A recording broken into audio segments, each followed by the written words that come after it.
Oi pessoal, meu nome é Gessé, eu tenho 21 anos de idade e sou gay. Eu acho que isso para alguns vai ser um choque, né?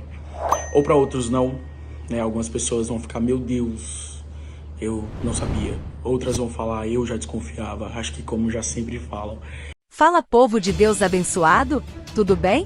Devido à repercussão do cantor Gessé Aguiar se assumir homossexual, os pastores Anderson Silva e o pastor André Valadão comentaram sobre o assunto. Veja os vídeos na íntegra e já deixe seu like. Se inscreva no canal e comente bastante. Obrigado, até um próximo vídeo.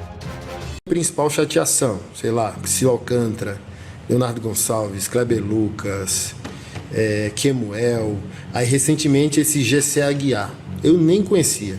Aí eu fui procurar, cara, o cara canta bem, tem uma música chamada Reforma, tipo assim, ó, biblicamente, teologicamente, eu falo, como o cara canta isso e se desvia?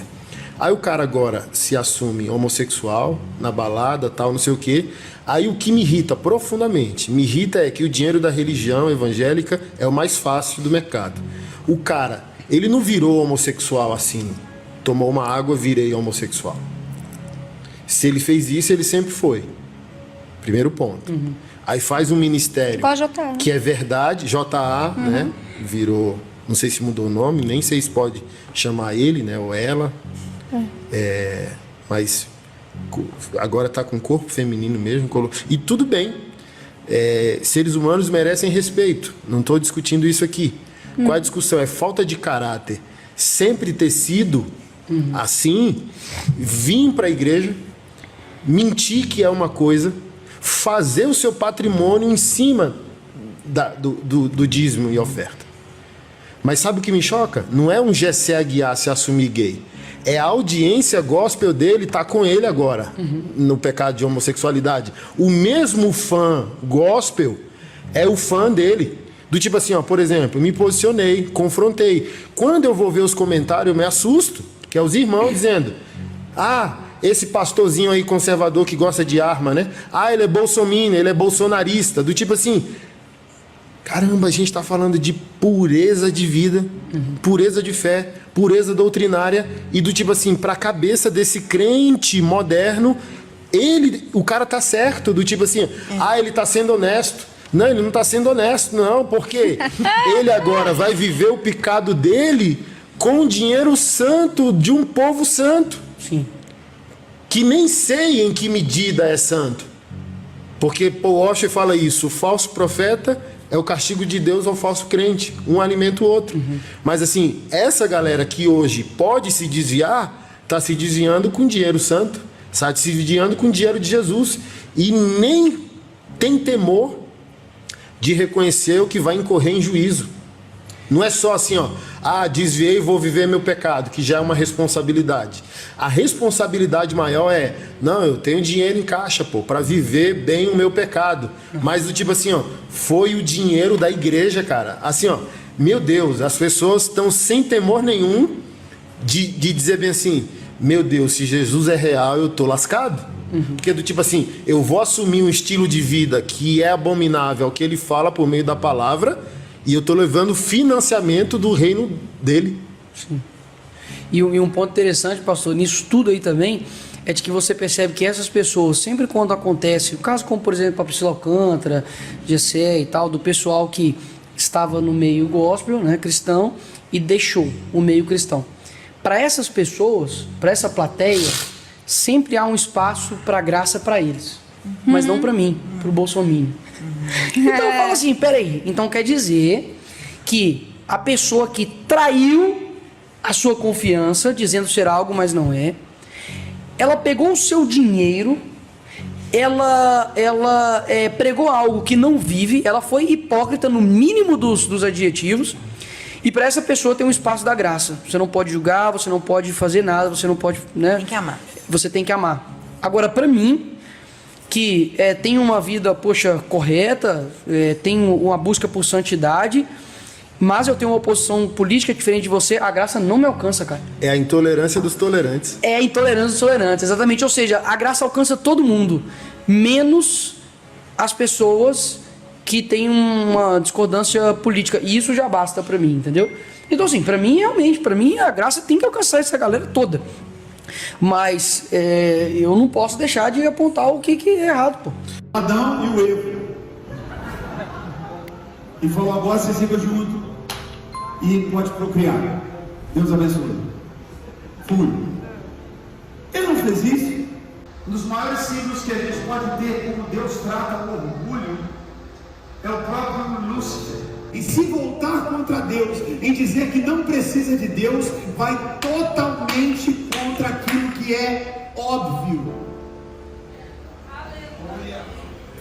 Deus não criou Adão e outro Adão. Quando você tem um dono, você não faz o que você quer, você faz o que o dono manda.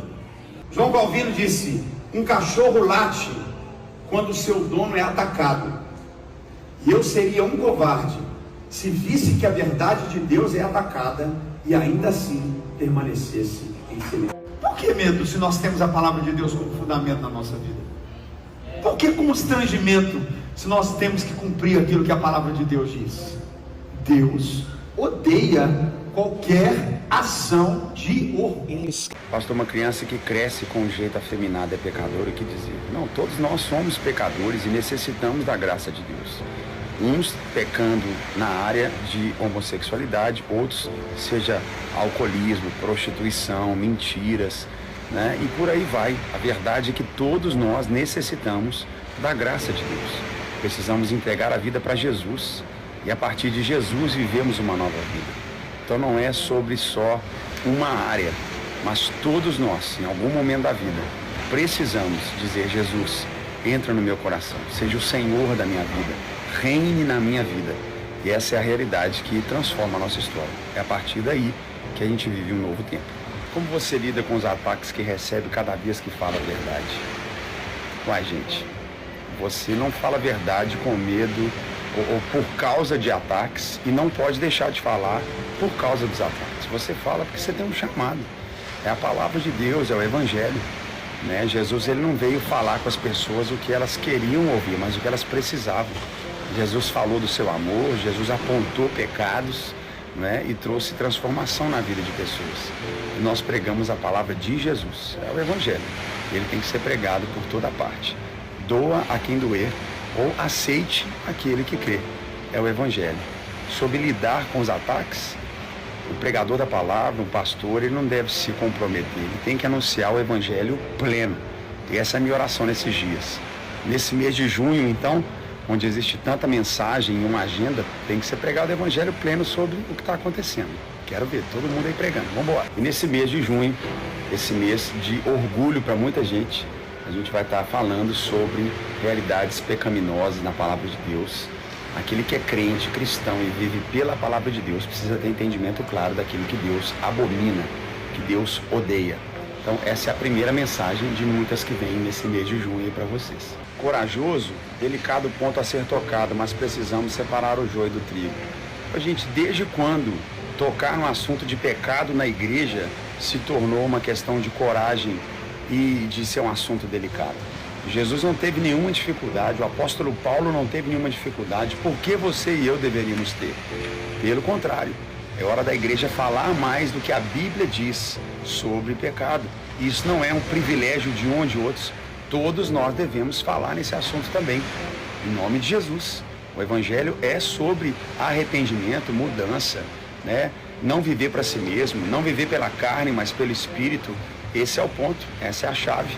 E nesse mês de junho, a gente tem falado e vai continuar falando sobre o termo desse orgulho que tenta movimentar o mundo todo aí. Mas nós cristãos, você que é crente em Jesus, pela Bíblia, tem um princípio a ser seguido.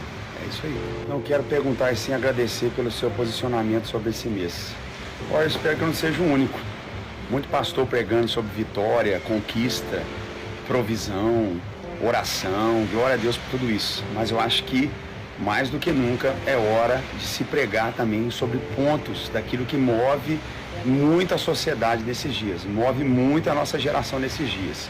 E esse é um assunto muito importante e deve ser pregado esse mês a respeito do que a Bíblia diz diante dessa agenda cultural que tenta movimentar o mundo inteiro, sendo que o cristão, aquele que crê em Jesus, ele tem um posicionamento.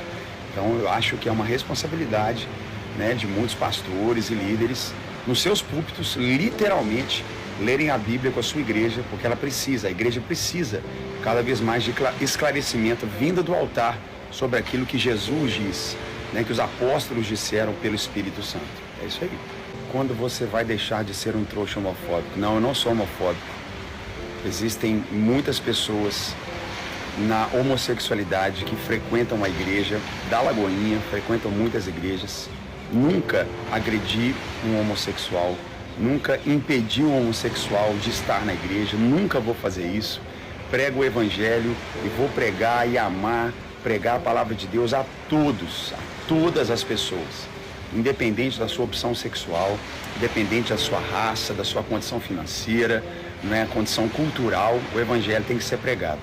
Não sou homofóbico, amo aquele que é homossexual, amo aquele que vive diante dessa realidade e que também precisa conhecer do evangelho e aquilo que o evangelho diz. É simples assim, esse é meu prazer, falar de Jesus para todas as pessoas. Então, assim, não tem ódio aqui não, só amor de verdade. Você acha que já estamos muito perto do fim dos tempos? Pô, gente, Jesus, quando foi assunto ao céu, já falou, ó, começou o fim dos tempos. Tem dia que eu acho que o mundo vai acabar hoje, amanhã. Tem dia que eu acho que vai demorar uns 500 anos. Então, depende. O negócio é ser fiel agora, crente agora, servir a Deus agora. Ele não sabe quando ele vai voltar, mas ele vem. Mas eu creio que está próximo. Eu creio que está afunilando.